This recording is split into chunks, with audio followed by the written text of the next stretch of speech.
Pumpkin Jack has just released, and Halloween is just around the corner. Is this going to be a game that you're going to pick up?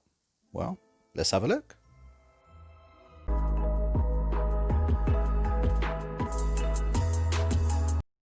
Hello and welcome to the Critically Clueless. I am the Monk, and today we are going to be reviewing Pumpkin Jack. Well, Pumpkin Jack is a spooky, scary 3D platformer in which you embody Jack, the mythical Pumpkin Lord. Dive into an epic adventure through otherworldly landscapes and help the evil and annihilate the good. This game has been published by Heads Up and it's been developed by Nicolas Missonnier. I'm really sorry if I have, messed up the pronunciation of your name, but I gave it my best shot.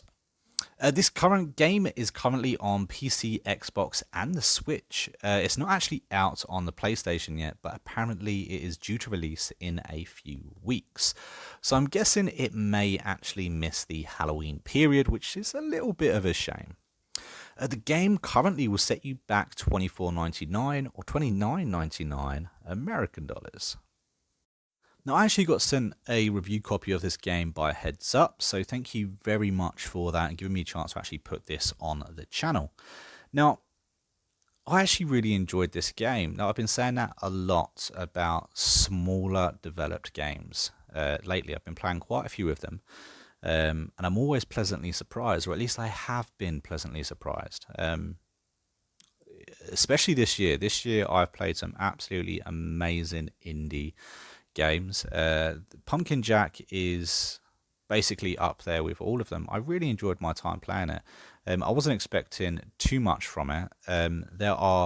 It's done in a cartoony way. It's done deliberately in a cartoony graphics, and I think it suits it really well. I think that this game, especially as Halloween's coming up, I think it's a kids game. I think that it would be very, very suited to kids games. It's an old school platformer.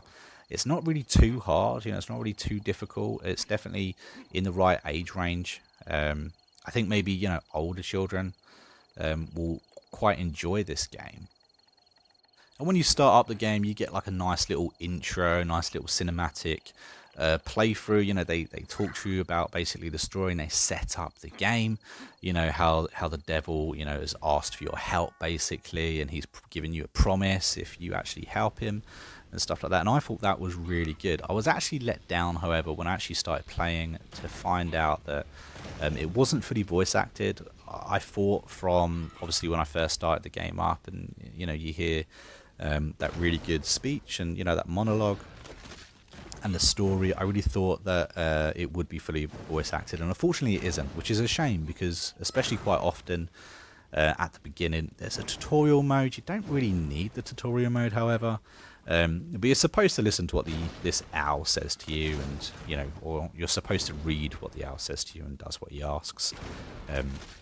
I can't really see people doing that too much personally. This game really isn't that hard. You hit a few creatures, you got to make a few puzzle solves and stuff like that, and it's pretty simplistic. You pick up a pet bird. It's a crow.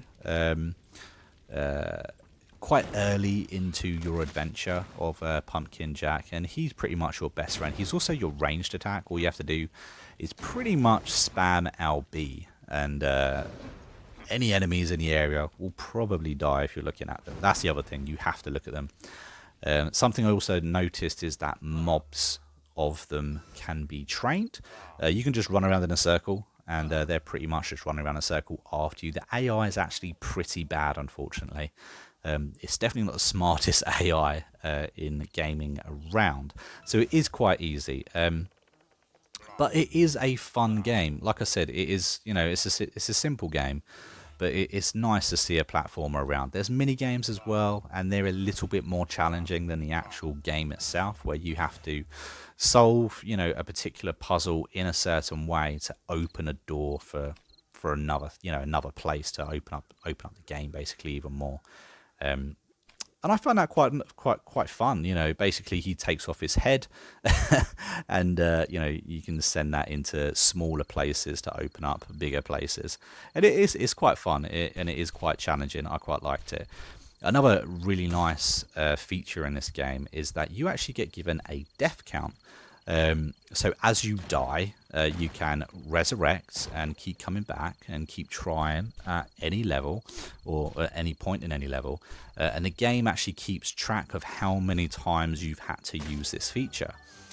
Which I found really, really interesting, and I quite like it. I really did quite like that idea. However, for me, the only time I really died was when I was in a bloody rail cart, which was a bit of a pain. The rail carts are always, or the little timed races are always a bit of a challenge, I think, and no exception than in Pumpkin Jack. It's a little bit tricky, but it is still fun, even though the difficulty is there. And yes, unfortunately, I believe I died 19, 20, 25, 30. I lost count how many times I died in a rail cart, because the rail cart does keep popping up a few times throughout this game. But I really did enjoy the time that I spent in the game, and I will definitely go back to it as well. There's little collectibles that you can pick up too. If you get enough of them within each level structure, you can unlock different clothes for Pumpkin Jack, which I think is quite nice. It adds a bit of character, a little bit of the personal touch as well, which I think the indie games can lack quite a lot, but I like this. And also, when you defeat a boss, you can also collect special weapons from them, and then you can use them later in the game. And the other good thing I found is that it doesn't actually replace the weapon you've got. It's just you can have it as well as. And I quite liked that. I thought it was a nice little touch. You can get a little collection of weapons going. So given all of that, I do think this game is worth a buy. At 25 quid, it may be on the slight higher touch. It may be a little bit overpriced, but I do think it's actually worth picking up, especially as it's Halloween. There's not really many Halloween games floating about, especially new releases out. So I think Pumpkin Jack is a good buy. I think I'm going to give this game a pretty respectable 6.5 out of 10. It's done really well for itself, and it's definitely earned what it got. If you've enjoyed this review, don't forget to hit that like button, and of course to subscribe to the channel. That way you don't miss out on more reviews just like this, where I try and put in a couple more indie games before the bigger releases come out. I personally am doing Assassin's Creed, and I'm also going to be doing Cyberpunk. Marty's also going to be doing Cyberpunk with me, and we've got Gavin on Watch Dogs, so that's all that's coming up. But yeah, we'll definitely try and put in some more indie games before these releases. They're releasing really soon now, so yeah. But tell me what you think of Pumpkin Jack. Is this a game that has come on your radar at all, or is this the first time you're hearing of it? And are you going to be buying it? Is this a game that you're interested in, or is there another Halloween game out there that you are looking to pick up before the big day arrives?